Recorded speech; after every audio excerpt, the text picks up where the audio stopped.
This is iBasketball in Soest with the only man to ever lead the ABA and the NBA in rebounding. Mr. Swen Nater, how are you? Goed, en jij? Are we going to do this in Dutch? Ja, ik weet een klein beetje Nederlands, nog. Oh, really? Yeah. Okay. I've been reading about you in one of the yearbooks. Did you ever see this yearbook? I'm going to hand it to you. It's from the 80s. For the ABA or basketball? It's a Dutch yearbook, yeah. Oh ja.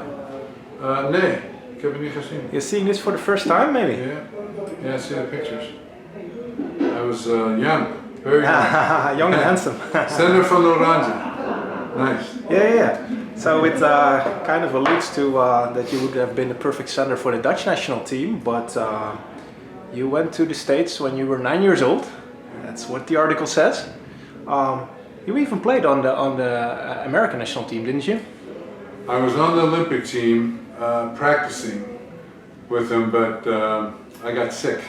We were staying at a submarine base in Hawaii, and we practiced 3 times a day, and the only meals were immediately after the practice, and I was never hungry after practice. It took me about an hour to get hungry, so I couldn't eat, and they wouldn't let me take any food from the mess hall to the dorm. All right. So I didn't eat for 2 weeks almost. I lost 20 pounds, and I kept asking the coaches if I could have some food another time. They said no. That was Henk Iba was the coach. That was Iba, and then John Bach. He was the bad guy. Who went to the yeah, Bulls? They all hated UCLA. Yeah. Because they asked John Wooden to be an assistant coach on the Olympic team a few years before, and Coach Wooden had won a national championship, and he said, "I'm not going to be an assistant coach." And so they didn't like UCLA. And Coach Wooden warned me when I went to the Olympic trials. He warned me, he said, "Don't be surprised if you see some anti-UCLA things there." And sure enough, I saw it. But it was okay because I got to practice for 2 weeks trying out for the team. So we were playing basketball, and my coach was Bobby Knight. Oh, really? Yeah, for 2 weeks. All right. And it was a great experience. Yeah, he coached he was the head coach in '84. Yeah. So that made you miss the legendary Munich Olympics. Right. Not only with the hostage situation there, but also, of course, the final against the USSR. One of my colleagues just said maybe Swen Nater would have grabbed that inbounds pass and America would have won the gold. Yeah. I would have. Yeah, you would have? Oh, Yeah. yes. All right. So you just are fresh off a clinic, a center clinic. Yeah. What did you teach the guys today? Well, I told them when I started out, because we only had an hour and a half, I told them, I'm not going to make you into a great player today. But I can introduce you to some things, some concepts, that if you practice them, it'll make you a better player, right? And I taught them a few things, spinning, when someone's pushing you, spinning, and also finding your best move and using that and practicing that. Things like that, and some footwork. Worked with a few players individually on their footwork, which helped them quite a bit. But you know, they have to remember and they have to practice right away. So they were good kids. I think some of them will be helped. I could imagine that having been a center for like in the pros for about 10 years and also master rebounder, you focused on rebounding. So one of the things I picked up is don't box out forever, but just make contact and go for the ball. Is that right? Yeah. Generally speaking, that's what you do. Now, there are exceptions. If I'm 6'4" and I'm blocking on a guy 6'11", I'm just going to block him out. I'm not going to try to go for the ball. Right? I'll let one of my teammates. But generally speaking, the quick hit and the go is where it works. You're playing the percentages. That because a lot of players, they box out, but they never go for the ball, or they go too late. You have to go after the ball. It's a race to the basketball. So I think they learned a few things here. I'm not sure. We'll see. I'm sure they did. If we look at the modern game with all the three-point shooting and coaches telling their team don't go for the offensive rebound because you need to go back on defense, what's your view on the current game and what do you like about it, or maybe think where it's maybe become less attractive? Well, in the area of rebounding, I see players watching the ball and assuming the ball's going to go in and not even bothering to go to the rebound. I think they're missing an opportunity to help their team, because there's nothing more demoralizing to the other team or nothing more valuable you can do for your team than to get an offensive rebound. You know, a rebound where your team shot the ball. It's better than a steal because it's right next to the basket. So it's an extra shot. There have been a few rebounders through the years, and maybe more in my day, that were relentless going after the basketball. Moses Malone was the most relentless. But remember, Wilt Chamberlain... He wasn't even that big, Moses, huh? 6'10". Or maybe he was wide, but he wasn't like a 7-footer. And he wasn't a great jumper. No, he was just always going after the basketball. And so at his height, you know, he was always there. And he never stopped. And that makes it very difficult. But we have to remember, Wilt Chamberlain averaged over 20 rebounds a game in his career, which no one's even come close to. And he was going after it. And he was a friend of mine, and we used to talk about that the players don't go after the rebound. But he averaged 1 rebound every 2 minutes of playing. Yeah. And he told me that, and so that was my goal. And that was one of my secrets, is to try to get 1 rebound every 2 minutes of playing time. And I think the year when you led the NBA in rebounds, you averaged like 15, so that must have been close to if you played 30 minutes. Yeah. Yeah. It wasn't quite, but it was getting there. And I played in almost every game. Of course, I was a starter. Yeah. I read that you only started playing, you were like discovered because of your height when you were around 17 years old. That's pretty late. No, I was 18. 18. It was in college. It was at a junior college. I tried out for the high school team, and the coach didn't want me. But I was 6'9" when I got to college, and the coach asked me to play. And it was very difficult for me for almost a year. But then I started to develop, you know, just a lot of practice and not quitting and concentrating on the rebounding. I became a basketball player slowly. What made you persevere? Because you had the height, but maybe not the weight yet, not the skills at all. And I loved the game. Must have been, you loved it? I loved the game. Right away. I played football when I was in Holland as a kid, and basketball is very similar. Especially the rebounding is similar. You know, you miss a shot, okay, the next one is the rebound, right? It's very similar. You have a goalie, you have centers protecting the basket. I loved soccer. I loved basketball. It was a fantastic game, and I watched the great players play, and I said, I want to be like them. When you were in college, that was in California already, right? Where you yeah, grew up after you moved to the States. Yeah. Then you went to UCLA with the Wizard of Westwood, Coach John Wooden, the most winningest coach, at least as far as championships goes, I think, in NCAA. And there was another center, Bill Walton. Tell me about those two guys, Coach Wooden and Bill Walton. Well, Coach Wooden, when I was recruited by him in UCLA, he told me that Bill Walton was coming in also out of high school. So we both arrived at UCLA at the same time, and he said, he's one of the best centers we've ever seen. He said, you're probably not going to play much. He said, so maybe you don't want to come. But he said, if you do decide to come to UCLA, I promise you, you're going to play against the best center and the best team in the country every day, and I'm going to teach you the fundamentals. And he said, with your body, because I was getting big, you know, muscly, he said, you have a chance of going professional if that's what you want. And I said, that's what I want. So he didn't lie to me. He told me the truth. And it was very difficult playing against Bill Walton at first.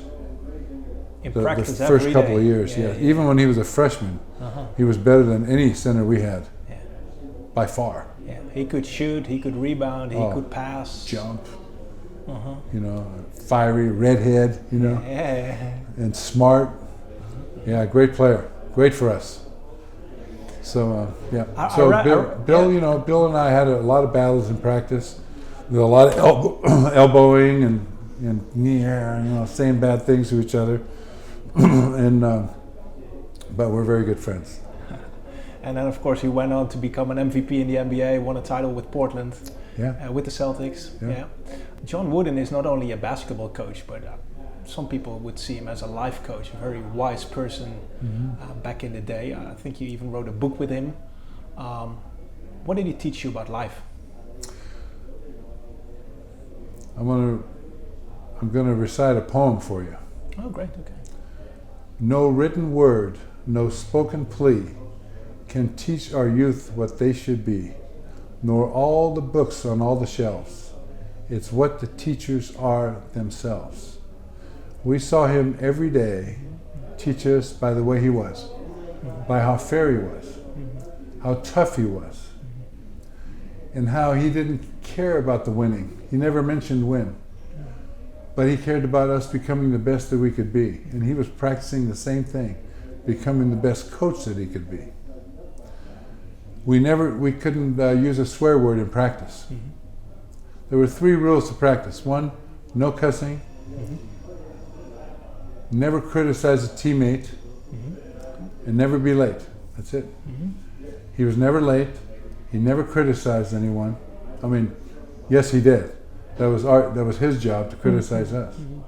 And it was a different time in the 70s. You know, there were hippies and people were smoking the weed, you know. Of course, in California. Yeah, and there was dope and drugs and sex everywhere.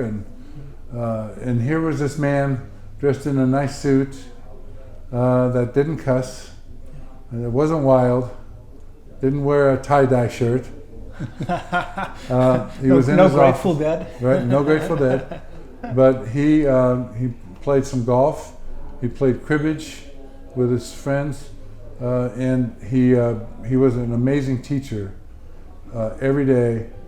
And while we were there, some of us thought that he wasn't with it. But later on, we saw that he was living life the way it's supposed to be lived, and we were not. And we were the ones that didn't understand life. Yeah. Amazing. I read that you were drafted in the first round by Milwaukee, where you're wearing the shirt from, by the Bucks. You were the only player at the time who never started a college game and still got drafted in the first round, so they must have really seen your potential and understood the only reason why you didn't play that much was because you're behind one of the greatest centers of all time. Well, I had 2 opportunities. You know, the Olympic trials, I ended up being the leading scorer in the Olympic trials. And I was the backup center at UCLA. They didn't expect that. I averaged 25 points a game. And then after my senior year, they had an all-star game in Las Vegas.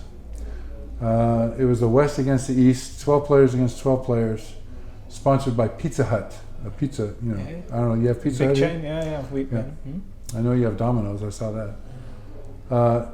And Coach Wooden asked the commissioner of the NCAA if I could play, or the organizer of that game in Las Vegas. And he said, yeah, we have a spot. So I played the backup. I was the backup center for the West. But the starting center got hurt his back in the practice the day before. So I played the whole game. I had 36 points and 28 rebounds. And Wayne Embry, the GM of Milwaukee, was there, and he drafted me first round. Oh, amazing. So that's how that happened. That's a lot of points in a 40-minute game. Wow. So yeah, needless to say, I didn't have any assists. You're a big man, huh? You can get away with that. Forget those guards. So you were drafted by Milwaukee, but there was a second pro league at the time in the 70s, which is called the American Basketball Association. You went over there. Yeah. There was a certain Kareem Abdul-Jabbar at Milwaukee that maybe you considered, I'll try my luck in the Yeah, ABA. I didn't want to sit behind another UCLA center. Yeah, also, yeah. And the ABA offered me a lot more money. All right. Yeah, so it was a great experience, 3 years, and then went to the NBA, went to Milwaukee. Exactly, you played for Virginia, I think, you played in New York, and for the Spurs. Yep, Spurs too. So, 2 questions about that era. I'm gonna come back to the era of the big guys, the Artis Gilmores, the Moses Malones later on. The ABA was seen as a kind of a bush league, very wild, hard play, hard fouls, but also, like you mentioned, the whole sex, drugs, and rock and roll era. How was that for you? Well, that kind of lifestyle. The ABA was nothing different than the NBA, except we didn't fly first class. We didn't have the best hotels. And we didn't have as many great players on every team. In the ABA, every team had a great player, right? For sure. In the NBA, maybe 2 or 3 great players. But in the exhibition season, we beat them half the time. Yeah. So I didn't know the difference. Yeah. I had never been in the NBA, so I didn't know the difference. It was fine with me. As long as I got the basketball and got to play, and there was a game, and it was fine. like Dr. J, Moses Malone, they all started in the ABA after all, right? So the ABA folds. Milwaukee has your rights, I think. Yes. And you went into the NBA and became very successful. What was your best period or your best season in the NBA? Probably my second year with the Clippers. I led the NBA in rebounds. We had some really good teams, players. We had Kermit Washington, Randy Smith, Kevin Cooner was backing me up. We had Spoonie, Witherspoon. We had some great guards. We had Randy Smith, Freeman Williams. We didn't play great defense, but we could shoot the ball, and I could rebound. So and Randy Smith was the fastest guy on the court. So I'd get a rebound, and just throw it down, and he'd get it and lay it in. And it was a fun team. It was a disco was happening. I went to a couple of disco bars with them after the games. I remember this when Kermit Washington first started to shake his booty. He had never done that before, and he was embarrassed. We always said if he were white, he'd turn red, but we didn't know. We couldn't tell. But it was a team where black, white didn't matter. Yeah. We even had an Uncle Tom of the Year award at the end of the season, and I awarded it to a black guy, Sidney With. It was such a team where we were all one color, and nobody really paid much attention to it. It was a great team, but Milwaukee was also a great season for me. I had 33 rebounds and 30 points in one game, which is part of the 30-30 club. There's only about 6 or 7 players, other than Will Chamberlain and Russell that did it. Yeah, it was a great season for me. I was the only center there, and you were back in California. In San Diego, I was back in California. It was very nice. I was in Buffalo, and Buffalo moved to San Diego, and that was a great move. And then played for the Lakers. That was a great experience. Then I went to Italy and retired. I saw that. So you were on the Showtime Lakers, so to say. Yeah. You made the NBA Finals. Must have been against the Celtics then, probably, right? So what was that like to play with Magic, Kareem, all those guys, Byron Scott? It was a great experience. I'm glad I had it. A winning team. Pat Riley was just learning how to coach. Actually, Magic Johnson was more the coach, I think, than he was. Magic ran the show on what to do, but Pat became a pretty good coach after that. He was learning, and of course, playing with Kareem and the fast Lakers, great players. Full house everywhere you went. Everybody's playing their best game against you because they're trying to beat you. Was like at UCLA when we were the best team and everyone was trying to beat us. Absolutely. Where, by the way, we didn't mention that you won 2 championships at UCLA. So I once heard this story that there was a team from the city where I'm from, Leiden in Holland, that was in contact with you or with your agent if maybe you would be interested to come play for Parker Leiden. Did that ever happen, or was there any idea? I know I got my brother over here. He was playing for a little while. Oh, really? Yeah. Okay. I don't know what level. Yeah, okay. But I don't remember being asked by Holland. No. Fair. Yeah. So you played in Italy, and I read you even then you had the opportunity to go to Barcelona, but you retired. Yeah. I decided I didn't want to move my family across the world again. That's it. So then there's life after basketball too. Yeah. You coached. Yeah. You made a career in business. Yeah. And now you are retired or? No. I still work for Costco. Oh, you still do? Costco, the Fortune 500 company. It's we just opened in Hong Kong. I don't know if you heard about that. It was crazy. Oh, really? Is it a retail chain? Or? Yeah, retail. Big box store. Yeah. Okay. Wholesale. Wholesale retail. And you're living where now? In Seattle, close to Seattle. Oh, okay. That's not bad. Is there still anything you follow from Holland? Maybe the news or sports or soccer or anything? No. Maybe now. You should. Yeah, so Dutch basketball is, bouncing back a little bit. They made the European Championship a few years ago. Yeah, that's great. Well, Swen Nater, Yes, thanks sir. so much for your time. Bedankt. We don't have an NBA legend here every day or even every year. You. So thank you so much for your time. Wish you all the best. Graag gedaan. Are you going to stay a while in Holland? A few more days. Amsterdam, van Veendam, Yeah. and Zwolle, and then Duitsland. All right. Well, Zwolle is the city of our national champion. I know. So it's a good basketball city. Maybe I'll learn something from them.